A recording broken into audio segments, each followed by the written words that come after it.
Welcome to వాసుచల్ల wealth tax.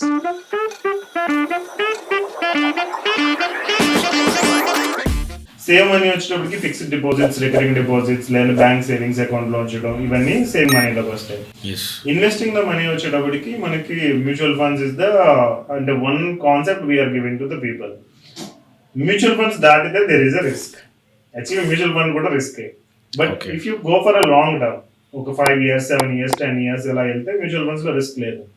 ఎందుకు risk లేదు అంటే మ్యూచువల్ ఫండ్స్ అనేది వర్క్ అయ్యేది లా ఆఫ్ యావరేజెస్ అనే దాని మీద వర్కౌట్ అవుతుంది. అంటే మనం ఒకటే స్టాక్ లో పెట్టుకున్న మల్టిపుల్ స్టాక్స్ లోకి మన మనీ అనేది వెళ్తుంది.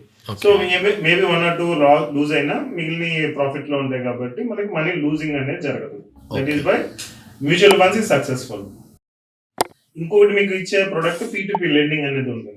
అది ఆర్బీఐ చాలా స్ట్రిక్ట్ మానిటరింగ్ ఉంది, రిజర్వ్ బ్యాంక్ ఆఫ్ ఇండియా. అది కూడా లా ఆఫ్ యావరేజెస్ అనే దాని మీద వర్కౌట్ అవుతుంది. ఈ రెండు కూడా సక్సెస్ఫుల్ ప్రొడక్ట్స్. బట్ ఇప్పుడు ప్రెసెంట్ P2P అనేది హోల్డ్ చేసాం, సమ్ ఇష్యూస్ రన్ అవుతున్నాయని చెప్పి. బట్ ఈ రెండు కూడా it will work on the law of averages. So definitely it's successful. ఇంకా దాని తర్వాత వచ్చేవన్నీ కూడా speculation or luck or some certain kind of skill ఉంటే తప్ప మనకు అవ్వదు. అందులో ఏంటంటే స్టాక్ మార్కెట్ నెక్స్ట్ వస్తుంది. సో స్టాక్ మార్కెట్ లో మీకు వస్తే లైక్ ఇప్పుడు మనం స్టాప్ లాసెస్ అవి జాగ్రత్తగా పెట్టుకుని ప్రాపర్ అడ్వైస్ ఫాలో అవుతూ చేస్తే ఒక రకంగా వస్తుంది. ఇప్పుడు ఆల్రెడీ తేజ మీకు ఒక వాట్సాప్ గ్రూప్ క్రియేట్ చేసి దానిలో ఇస్తున్నారు అనమాట రికమెండేషన్. బట్ 100% సక్సెస్ వస్తుందా అంటే వీ కాంట్ సే. సో ఇప్పుడు ఈవెన్ మన సినారియోస్ లో 70% సక్సెస్ రేట్ సినారియోస్ ఉన్నాయి. ఈవెన్ ఒక 1 lakh ని 20 lakh చేసిన వాళ్ళు కూడా ఉన్నారు ఆ అడ్వైజెస్ యూస్ చేసుకుని. తేజ మేనేజింగ్ వాళ్ళు ద సేమ్ వే కొంచెం ఈవెన్ పీపుల్ లూజ్ అయిన వాళ్ళు కూడా ఉన్నారు. 1 lakh 70,000 60,000 అయినవి కూడా ఉన్నాయి. బట్ ఆ స్ట్రాటజీ అనేది లాంగ్ పీరియడ్ మనం ఫాలో అవుతూ ఉంటే వీ కెన్ సీ. దాని తర్వాత వచ్చేది మీరు చెప్పే B invest projects. B invest projects ఏంటి? Startup investments, franchisee business investments, deals. ఇవన్నీ ఏంటంటే high risk and high reward. అయితే మనకి 10x రావచ్చు, లేదంటే పోవచ్చు.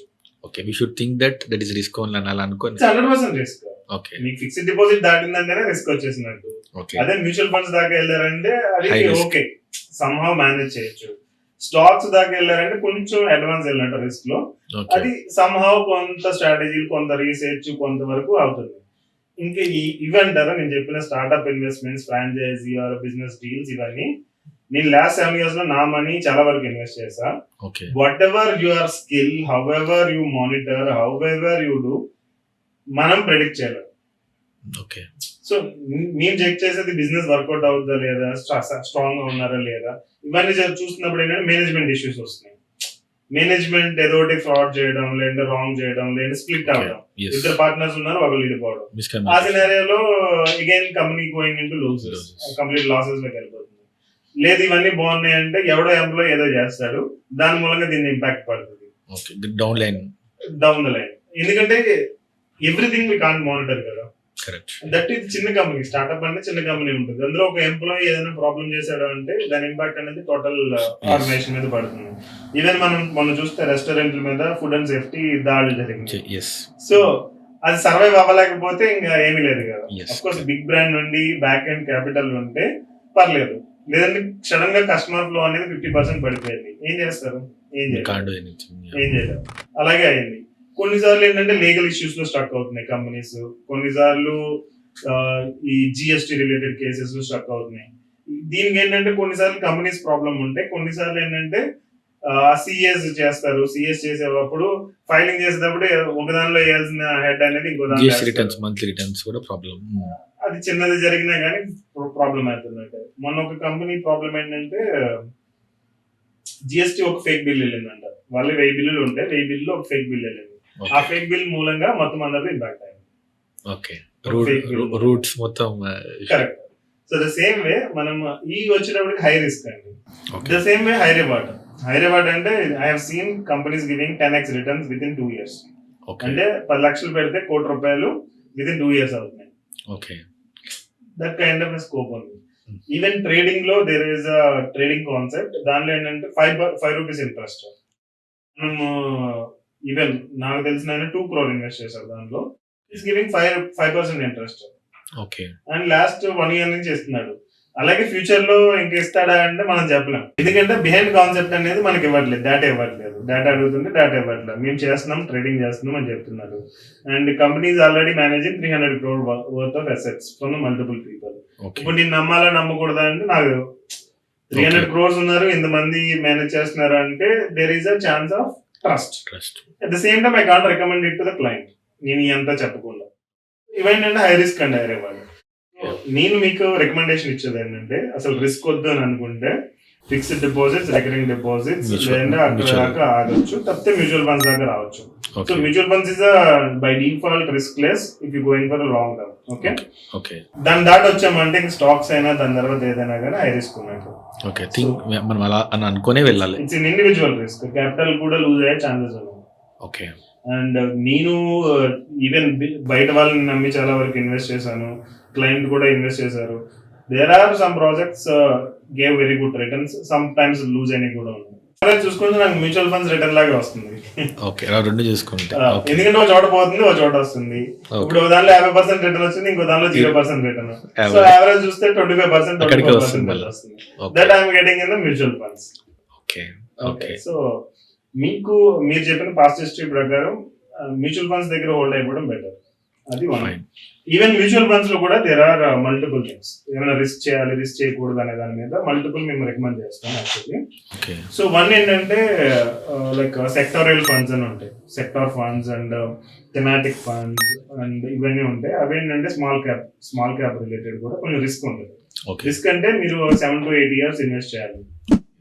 సో ఈ కాన్సెప్ట్ లో you can multiply money fast, right time లో రైట్ ఫండ్స్ ఇన్వెస్ట్ చేస్తారు. ఇంకోటి large cap and balance advantage ఈ కేటగిరీ ఉంటుంది. ఇది on an average 12% to 18% maximum వస్తాయి.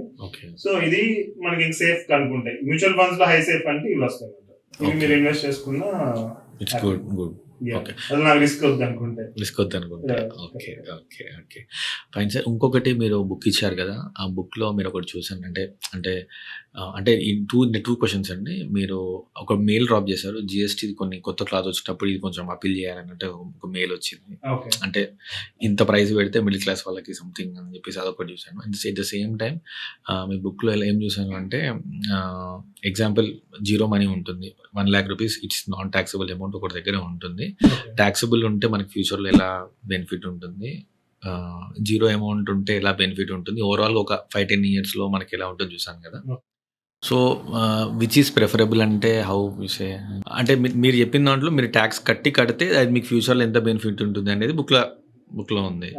ఓకే, అండ్ అంటే ట్యాక్సేషన్ పార్ట్కి వెళ్తే పబ్లిక్కి కొంచెం ఇప్పుడు జిఎస్టీ పార్ట్ చూసి చాలా హెవీ. అంటే ఒక ఎగ్జాంపుల్, ఇప్పుడు ఒక నాది 12 lakhs 13.5 lakhs ఉన్నప్పుడు అది పైన ఫార్మ్ 16 ఇచ్చేసిన తర్వాత అంతే కటింగ్ వెళ్తే మనకు ఇంటెక్ తక్కువ ఉంటుంది అని తెలిపిన తర్వాత ఆ పాయింట్ ఆఫ్ వ్యూ చూస్తేనేమో ట్యాక్స్ కొంచెం మంచిగా అనిపిస్తుంది. ఈ రెండిట్లో నాకు కొంచెం క్లారిటీ చెప్పండి. ఇప్పుడు మీరు చెప్పేది బ్లాక్ మనీ రిలేటెడ్ అంతే, జనరల్ అంతే, యూజువల్ సినారియో. సో ఈవెన్ ఇది చాలా మందికి రిక్వైర్మెంట్ ఉంటుంది. సో చాలా మంది ఏంటంటే బ్లాక్ మనీ మేనేజ్ చేద్దాం, బ్లాక్ మనీ ఉంటే బెటర్ అన్నట్టు అనుకుంటారు. సో బ్లాక్ మనీ ఉంచుకుంటే బెటరా లేదంటే వైట్ మనీ అంటే జనరల్ గా ఏంటంటే నో అని చెప్తారు. బట్ నేను ఏదైతే మీకు బెస్ట్ ఉంటుందో ఆ వేలో నేను చెప్పడం ట్రై చేస్తాం. సో బ్లాక్ మనీ అనేది మనం అగైన్ దాని బిజినెస్ లో పెట్టగలిగిన, లేదు అంటే ఇన్వెస్ట్మెంట్స్ లో పెట్టగలిగిన బ్లాక్ మనీ జనరల్ గా బెటర్, బెనిఫిషియల్ అవుతుంది. కానీ కొంతమంది ఏం చేస్తారంటే మనీ వచ్చిన తర్వాత దీన్ని తీసుకెళ్లి బీరువాలోనో లాకర్లోనో పెడతా ఉంటారు. మళ్ళీ ఒక 10 years తర్వాత 5 years తర్వాత తీస్తారు. ఇది రాంగ్ మెథడ్ అగైన్. సో ఆ సినారియోలో బ్లాక్ మనీ కంటే వైట్ మనీ బెటర్ ఉంటుంది. సో లెట్స్ అస్యూమ్ మనం ఒక 1 crore rupees సంపాదించాం. 1 crore rupees సంపాదించామంటే ఇట్స్ ఇంక్లూడింగ్ జిఎస్టీ ఉంటుంది కాబట్టి 18 lakhs జిఎస్టీకి వెళ్ళిపోతుంది. అది ప్రాఫిట్ లో చూపిస్తే 30% క్యాపిటల్ నార్మల్ టాక్సెస్ లో పోతుంది. సో టోటల్ ఎంత పోయింది, 48% పోయింది. ఇంకో 2% తీసేద్దాం అదర్ ట్రాన్సాక్షన్. సో 50% వచ్చింది. ఇప్పుడు 1 crore rupees బ్లాక్ మనీ ఉంచుకోవాలా, 50 lakhs వైట్ మనీ ఉంచుకోవాలా, ఇది యాక్చువల్ క్వశ్చన్. సో ఇప్పుడు నేను 1 crore rupees తీసుకెళ్లి ఎక్కడైనా నేను లాకర్ లో పెట్టేసి ఒక 10 years తర్వాత తీస్తే 1 crore rupees వాల్యూ అనేది పడిపోతుంది బికాస్ ఆఫ్ ఇన్ఫ్లేషన్. అదే నేను 50 lakhs తీసుకెళ్లి ఒక ప్రాపర్ ఇన్వెస్ట్మెంట్ చేస్తే with in 3 years to 5 years double అవుతుంది. జనరల్లీ 3 years లో, అంటే కొంచెం proper investments, decent investments 3 to 4 years లో డబుల్ అయిపోతుంది. సో 5 years లో మనకి ఎంత అయింది, 50 లక్షలలో 1 crore అయింది. అండ్ ఇంకొక 5 years మనం చూసుకుంటే వర్స్ట్ కేస్ సినారియో ఇంకా డబుల్ అయింది, అంటే 1 crore 2 crore అయింది. Okay. And pure white. Okay. Pure white. And 2 crore మీద మళ్ళీ గవర్నమెంట్ కి క్యాపిటల్ గెయిన్స్ ట్యాక్స్ కట్టారు జనరల్. అంటే 50 లక్షలు ఇన్వెస్ట్ చేసిన దాని మీద అంటే 1.5 crore మీద క్యాపిటల్ గెయిన్స్ ట్యాక్స్ ఎంత ఉంది, 12%, 12.5%. అంటే ఆన్ యావరేజ్ మనం మళ్ళీ అక్కడ ఇంకొక 10 లక్షలు 15 లక్షల రూపాయల దాకా మనం క్యాపిటల్ గెయిన్స్ ట్యాక్స్ కడుతున్నాం. స్టిల్ దట్ ఈస్ బెనిఫిషియల్, ఎందుకంటే మనం ఈ 1 crore అనేది బ్యాంక్ దానిలో ఉంచితే దాని వాల్యూ ఏమీ లేదు కదా. ఓకే. అది. బట్ కొంతమంది ఏంటంటే అగైన్ బిజినెస్ లో ఇన్వెస్ట్ చేయడానికి వాళ్ళకి బిజినెస్ లో స్కోప్ ఉంటుంది. సో బిజినెస్ గ్రో అవుతుంది కాబట్టి ఆ మెథడ్ లో నేను ఆ స్ట్రాటజీ బెటర్ ఏమని అనుకుంటున్నాను. లేదు కొంతమంది రియల్ ఎస్టేట్ కొంటా ఉంటారు, ప్లాట్స్, ఫ్లాట్స్ ఇలాంటివి ఏమన్నా రియల్ ఎస్టేట్ లో దాన్ని యూజ్ చేస్తారు, అప్రిషియేషన్ అసెట్స్. సో జనరల్లీ దాన్ని విత్ ఇన్ 4 years లో యూటిలైజ్ చేయగలిగాము అంటే ఈవెన్ అది కూడా పర్లేదు. Okay. Right way of right way కాదు, it's unethical, but somehow for the viewers or for the normal business people that will be beneficial. Okay. ఎందుకంటే government also if you see, నేను ఇప్పుడు recent గా చూసాను, Anil Ambani 49,000 crore మాఫీ చేసింది, 49,000 crores. Okay, so government money is robbed by many people. Government is doing multiple things at the same time. I don't promote unethical things, but it is one of the thing like people doing. Okay?